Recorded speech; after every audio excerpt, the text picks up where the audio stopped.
ऐसे ही हिंदी कहानियां सुनने के लिए हमारी चैनल को सब्सक्राइब करें और वीडियो को लाइक करें। कहानी 3 चोर और गांव का खजाना।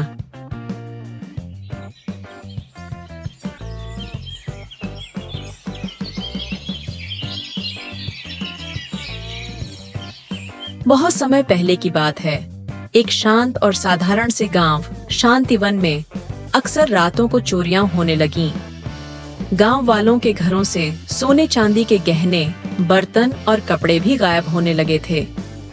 ऐसा लगता था मानो चोरों ने गांव को अपनी ठिकाना बना लिया हो। गांव में हर ओर बस एक ही चर्चा थी, अजीब और शातिर चोरों की टोली की, जो किसी को दिखाई नहीं देती थी और किसी को भनक तक नहीं लगती कि अगला शिकार कौन बनेगा।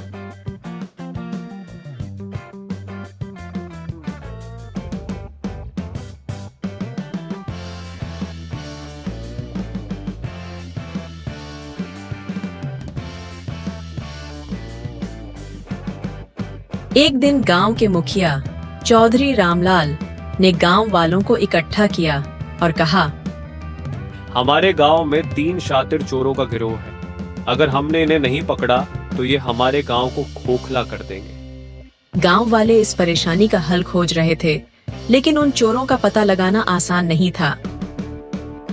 इस गिरोह में 3 सदस्य थे, भूरे, काले और मन्नू। भूरे, जो असली नाम से भूरा सिंह था, इस टोली का सरदार था। वो लंबा, घनी मूंछों वाला और बेहद चालाक था।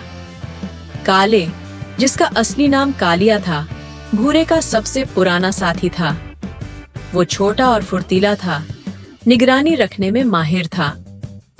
वहीं मन्नू सबसे नया था, लेकिन ताले खोलने और चुपचाप घरों में घुसने का काम बेहतरीन ढंग से कर लेता था। तीनों मिलकर ऐसी योजनाएं बनाते कि हर बार पुलिस और गांव वाले उनका कोई सबूत नहीं पा सकते थे। रामलाल चौधरी ने एक दिन अपनी बेटी सीमा और गांव के 2 नौजवानों बलराम और पवन के साथ मिलकर एक योजना बनाई। इस योजना का मकसद था चोरों को फंसाना। उन्होंने गांव में यह अफवाह फैलाई कि गांव के पुराने मंदिर के पास खंडहर में एक बड़ा खजाना छुपा हुआ है। यह खजाना काफी पुराना है और शायद अब तक किसी ने खोजा भी नहीं है। रामलाल ने एक खास दिन रात को गांव के चौपाल पर यह खबर फैलवाई, ताकि यह बात हर किसी के कानों में पड़े, खासकर चोरों के। भूरे, काले और मन्नू ने यह अफवाह सुनी और तुरंत चौकन्ने हो गए। उन्हें यह सुनकर बहुत खुशी हुई और भूरे ने अपने साथियों से कहा, अब हमारी जिंदगी बदलने का मौका है। इस खजाने को पाना हमारे लिए चुनौती है, लेकिन इसमें बहुत धन मिलेगा। मन्नू ने अपने हाथ मलते हुए कहा, भूरे भाई, इस बार हमें पूरी योजना बनानी होगी। हम इस खजाने को कैसे हासिल करेंगे? भूरे ने आत्मविश्वास से कहा, हम रात को 11 बजे खंडहर में जाएंगे।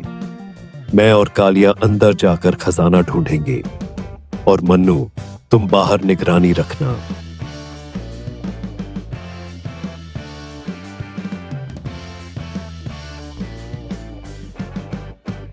अगले दिन की रात अंधेरे में तीनों चोर खंडहर के पास पहुंचे।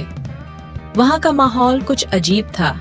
हर तरफ खामोशी, टूटे फूटे पत्थर और पुरानी मूर्तियां जिन पर काई जम चुकी थीं। तीनों धीरे धीरे खंडहर के भीतर बढ़े। जैसे ही वे अंदर घुसे, ठंडी हवा का झोंका आया, जिससे मन्नू थोड़ा घबराया। उसने कहा, यह जगह अजीब लग रही है। कहीं ये किसी की चाल तो नहीं? भूरे ने उसे डांटा, डरपोक मत बनो, बस खजाने की ओर ध्यान दो।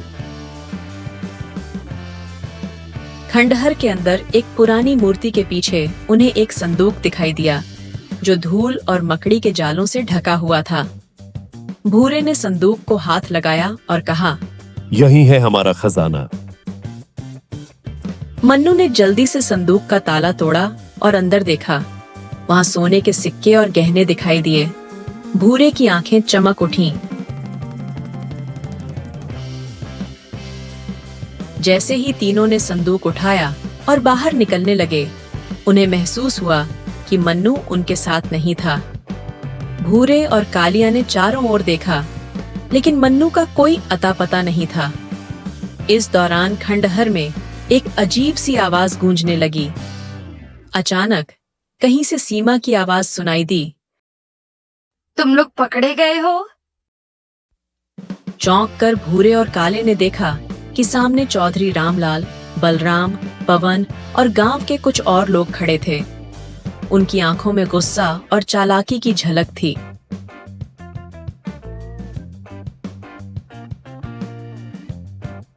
भूरे ने तुरंत हार मानने का नाटक करते हुए कहा, हम सुधरना चाहते हैं, हमें एक मौका चाहिए। चौधरी रामलाल ने चेतावनी दी। अगर तुमने इस बार गांव में कोई गड़बड़ी की तो तुम्हारी खैर नहीं।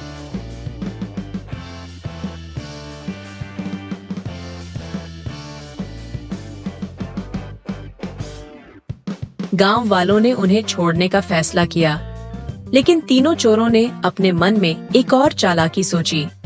उन्होंने नाटक किया कि वे सुधर गए हैं और गांव में एक नई शुरुआत करने की इच्छा जताई। गांव वाले खुश हो गए, लेकिन तीनों चोर अंदर ही अंदर अगली योजना पर काम कर रहे थे। कुछ दिनों बाद भूरे, काले और मन्नू ने गांव के सभी घरों का नक्शा तैयार कर लिया और इस बार उन्होंने बड़ी चोरी की योजना बनाई। उन्होंने सोचा कि इस बार कोई उन्हें पकड़ नहीं पाएगा और वे पूरे गांव को लूट कर ही दम लेंगे।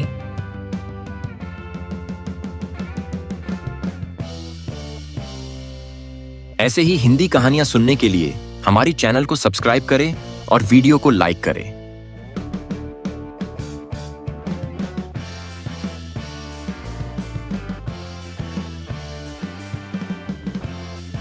रात के सन्नाटे में तीनों चोर अलग अलग घरों में घुसे। भूरे ने गांव के सबसे बड़े साहूकार के घर का निशाना साधा, काले ने गांव के मंदिर को और मन्नू ने चौधरी रामलाल के घर को। हर तरफ खामोशी थी, लेकिन इस बार गांव वाले तैयार थे। जैसे ही तीनों ने चोरी शुरू की, अचानक पूरे गांव में शोर मच गया। चौधरी रामलाल, बलराम और पवन गांव के कई लोगों के साथ घर घर जा रहे थे और चोरों का पीछा कर रहे थे। तीनों चोरों को लगा कि उन्होंने अब की बार भी गांव वालों को धोखा दे दिया है, लेकिन जैसे ही उन्होंने भागने का सोचा, गांव वालों ने उन्हें घेर लिया। गांव वालों ने उनकी चालाकी को पहले से भांप लिया था और इस बार उन्होंने उन्हें कोई मौका नहीं दिया। और इस बार तीनों चोर पकड़े गए, लेकिन उनके दिल में पछतावा नहीं था। वे जेल में भी अगली योजना बनाने की सोच रहे थे। गांव वालों ने उन्हें सबक सिखाया, लेकिन तीनों शातिर चोर कभी नहीं सुधरे।